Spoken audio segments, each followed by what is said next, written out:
ប្រជាពលរដ្ឋក្នុងឃុំពីធ្នូស្រុកស្នួលខេត្តក្រចេះសម្ដែងភាពសប្បាយរីករាយដែលក្រុមការងារមន្ទីររៀបចំដែនដីនគររូបនីយកម្មសំណង់និងសុរិយោដីខេត្តក្រចេះចែកវិញ្ញាបនបត្រសម្គាល់ម្ចាស់អចលនវត្ថុជូនពួកគាត់ក្រោមអធិបតីភាពឯកឧត្តមហេងសុថាអភិបាលរងខេត្តតំណាងដ៏ខ្ពង់ខ្ពស់ឯកឧត្តមវ៉ាថនអភិបាលនៃគណៈអភិបាលខេត្តក្រចេះនាព្រឹកថ្ងៃទី4ខែមិថុនាឆ្នាំ2026បាទខ្ញុំជំរាបសួរខ្ញុំខ្លីចិលដែលក្នុងថ្ងៃនេះ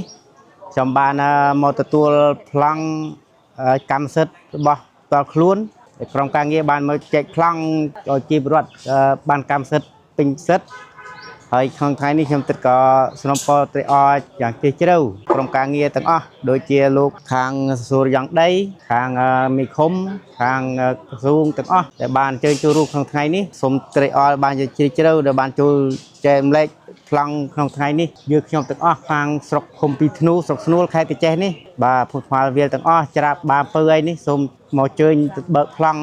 ខាងសុរិយោដីដែលគេចោះចែកអុយនេះឲ្យបានគ្រប់គ្នាអានេះមានប្រយោជន៍តខ្លួនច្រើនដូចជាយើងជាកម្មសិទ្ធិរបស់យើងផ្ទាល់ហើយដូចជាចង់ធ្វើអ្វីក៏បានដែរបាទអ្នកក្នុងក្រាបទីគេបានគេអ្នកទទួលស្គាល់អញ្ចឹងណា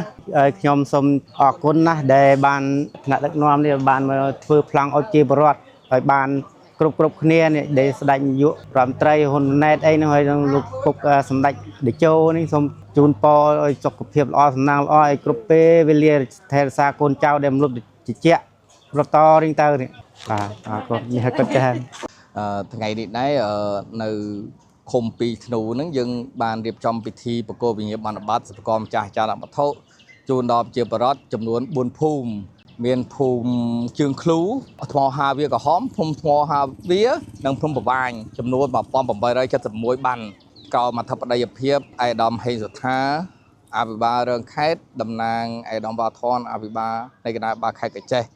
ហើយដោយមានប្រជាពលរដ្ឋគាត់អញ្ជើញចូលរួមប្រមាណជាង200នាក់ឃុំពីធ្នូនេះយើងបញ្ចប់ការបោះវែងទៅស្រង់នឹងបាន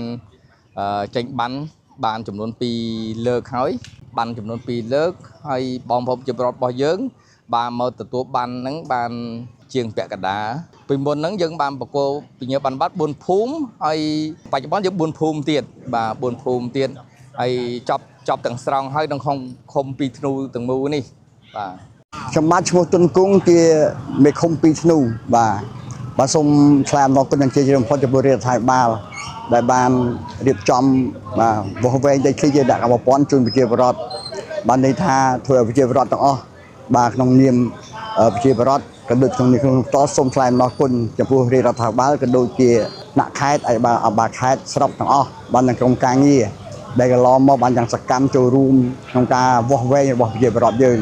ហើយថ្ងៃនេះក៏បានចែកបានកម្មសិទ្ធិ